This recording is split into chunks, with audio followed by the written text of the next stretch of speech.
అందరికీ నమస్కారం. మహాశివరాత్రి ఈ సంవత్సరం ఏ తేదీన వస్తుంది? మహాశివరాత్రిని ఏ తిథిలో జరుపుకోవాలో ఈ వీడియోలో తెలుసుకుందాం. మా వీడియోస్ని మొదటిసారిగా చూస్తున్నట్లయితే లైక్ చేయండి, షేర్ చేయండి, సబ్స్క్రైబ్ చేయండి. మహాశివుడికి అత్యంత ప్రీతిపాత్రమైన రోజు మహాశివరాత్రి.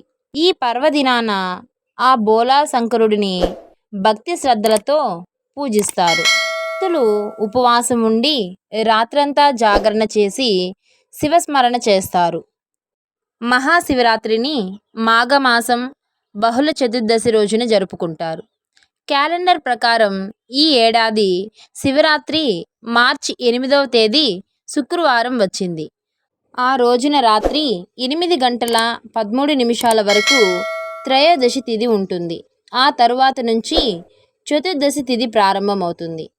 చతుర్దశి తిథి మార్చి 9, 2024 సాయంత్రం 6 గంటల 17 నిమిషాలకు ముగుస్తుంది. అయితే శివరాత్రి అంటే లింగోద్భవ సమయానికి చతుర్దశి తిథి ఉండడం ప్రధానం.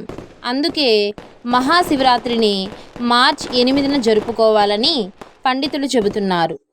మహాశివరాత్రి పూజకు అనుకూలమైన సమయం మధ్యాహ్నం 12 గంటల 7 నిమిషాల నుండి 12 గంటల 56 నిమిషాల వరకు. మహాశివరాత్రి రోజున ఉదయం 5 గంటల 1 నిమిషం నుండి 5 గంటల 50 నిమిషాల వరకు బ్రహ్మ ముహూర్తం నడుస్తుంది. ఈ వీడియో కనుక మీకు నచ్చినట్లయితే లైక్ చేయండి, షేర్ చేయండి, సబ్స్క్రైబ్ చేయండి. Thank you for watching.